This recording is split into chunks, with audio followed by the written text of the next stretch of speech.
one way out. Win. It's like I'm seeing through their eyes. They've put these in our heads. I think that they're watching.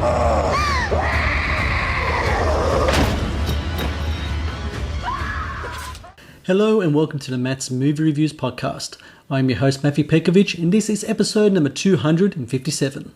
Releasing in Australian cinemas on the 7th of November and also appearing as part of the Monsterfest Film Festival that is due to leave the comfy confines of Melbourne and hit the road on the 31st of October is The Furies, a suitably savage slasher horror film that rips away a genre convention to stand out as its own beast of a movie.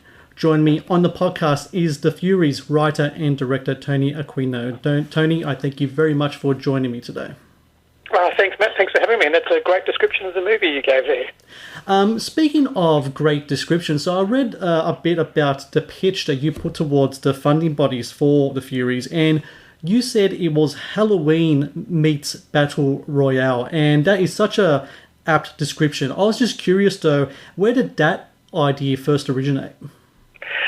So the film came about in 2015. Screen Canberra ran a program called Accelerated Pod, which was basically a pitching competition. So a script writing classes combined with a pitching competition where they were asking for ideas for low-budget genre films, and you had to pitch basically 3 ideas over a number of weekends. And that was one of the first ideas I pitched.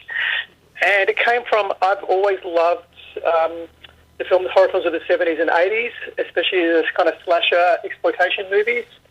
And I just had this sort of idea what happened if, using that final girl trope where it's always kind of one surviving woman and the masked killer, what if you had a bunch of final girls and a bunch of their matched killers together and they had to fight off to the death? That's kind of where it came from. Usually in those slasher films, it's the one killer. The one guy who goes around doing all the damage. And this film's really interesting because he had several. Was it always the idea from the beginning to have more than one bad guy? I mean, it started off being kind of like a traditional slasher film and then evolved to what it was now? Yeah, no, it was always going to have multiple masked killers and multiple women. So it's like multiple final girls with their matched killers. So imagine the idea initially when I pitched it was kind of like imagine Laurie Strode from Halloween and Michael Myers have to face off against Jason and his final girl and all those all together in one kind of death match. Yeah, so there was always going to be multiple masked killers. That was always the idea. The great thing about each of these guys is that they have these distinctive looks, and the masks themselves are just really effective. They're really kind of striking. When it comes to the look themselves of the mask, did that come through the script, or is that something that evolves later when you get involved with your practical effects and makeup people? It was always there in the script. Initially, I wanted to have masks that were original, but also paid, homage or kind of could reflect on previous films. So you can trace the origins back to of some of the killers to films like The Burning or Tourist Trap or Friday the 13th and Texas Chainsaw Massacre. So that was always in the script.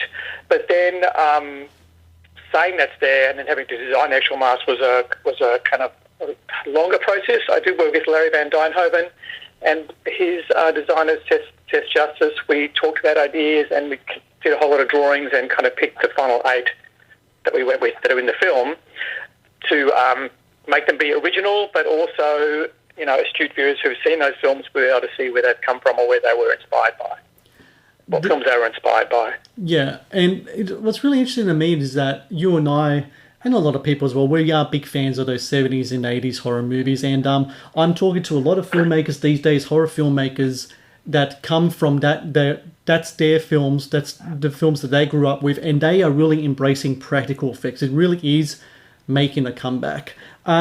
Was practical effects always going to be the road that you were going to travel down in regards to depicting the kills, etc. in this movie? Yeah, I think everyone who's watched those films from the either loved practical effects, so I always wanted that to be in the film, and the hard part is finding someone who can actually do it. So I can write those things in the script.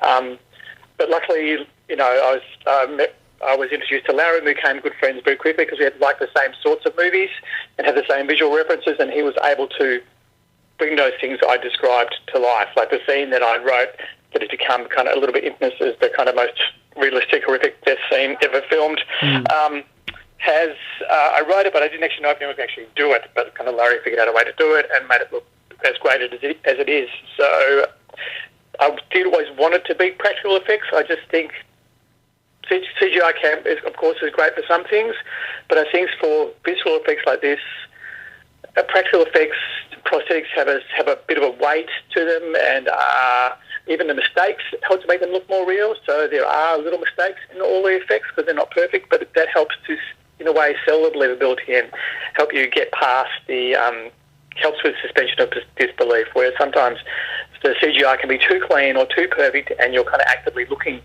for where it is not perfect. So, but with practical effects, you just kind of accept the imperfections straight away and go with it. I want to talk about the art of creating a kill on screen, and I think my first question is going to be, when it comes to the different ways that you dispatch with your victims, is it scripted as first? Do you write down exactly how they're going to go out? Yeah, I wrote down exactly how all those kills that are in the film were in the script originally. So I did write that very specifically, how they were to look and how they were supposed to play out. That's nothing really changed from what I wrote in the script. When it comes to actually doing it on screen, you have, like you said, you have Larry, you have his team. He's confident that he can bring that to life. When it happens in front of you, you're seeing what you wrote down, which you said before you weren't sure if it could happen. He's making it happen in front of you. What is your first reaction? So the first big effect we had was the axe to the face scene, which we did on day 2. And it was the first effect I'd seen. So I was, naturally nervous about how it was going to play out. And I was watching it on the monitor, and it just looked amazing. So I was incredibly happy, but at the same time I was a little bit terrified that I almost thought it did look too real. So it was, had I gone too far? But yeah, it was amazing seeing it for the first time, and it's kind of overjoying seeing when those things. I do get overjoyed when I see those things work. What is it like when you are screening your film and you know these moments are coming up and you hear that reaction from the audience? What is that feeling like from you as a filmmaker? It's amazing. I mean, every screening is kind of torturous for me to watch because all I can see is all mistakes and all the things I want to do differently, all the things I want to go back and change. But when those moments work, it's incredible. It's exhilarating. So recently at the film screened in Norway at Oppdal, the festival in the mountains, where, do you know the film Troll Hunter? Yes, I do. So that was filmed. There's a small film festival up there called Brummers Creek, which is amazing. So the film screened there, and after that first kill scene, there was kind of a gasp, and the audience was silent for a beat, and then a woman in the back row just kind of involuntarily kind of yelled out, "Holy shit!" So they're kind of that's the best thing when that really works and gets people.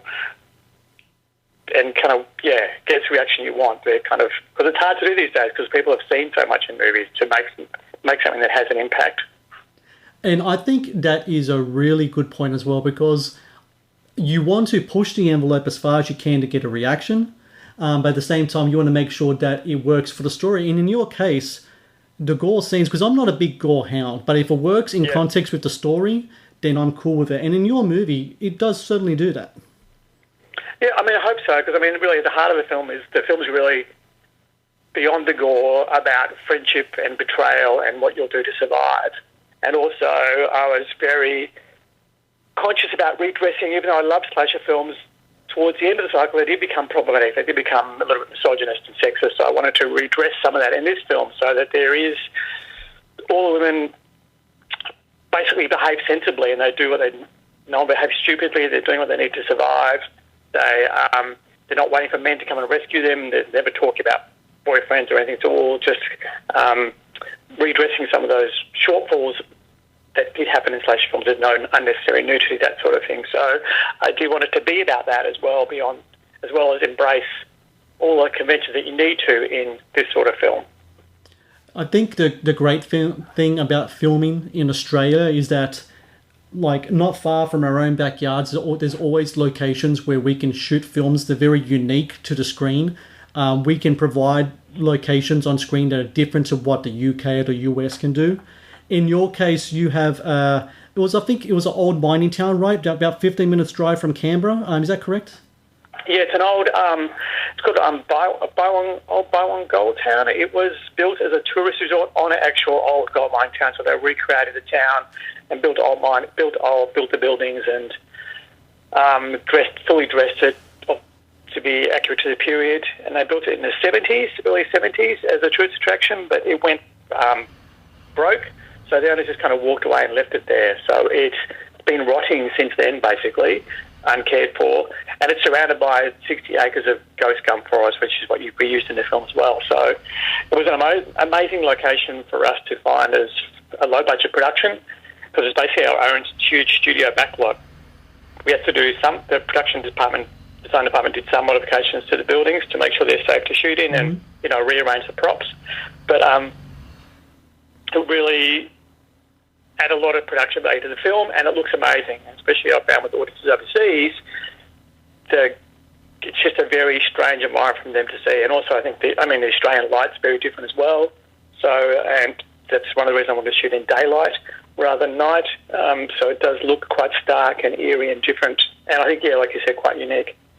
That is a really good point as well, because I wasn't even thinking that when I watch it, because I guess I'm so used to watching Australian horror movies which are based in the daylight, because the locations themselves are just so foreboding because of their isolation and such. It just works so well on screen. Yeah, I think it's so strange to overseas viewers. So it is so unique, the way the land looks here.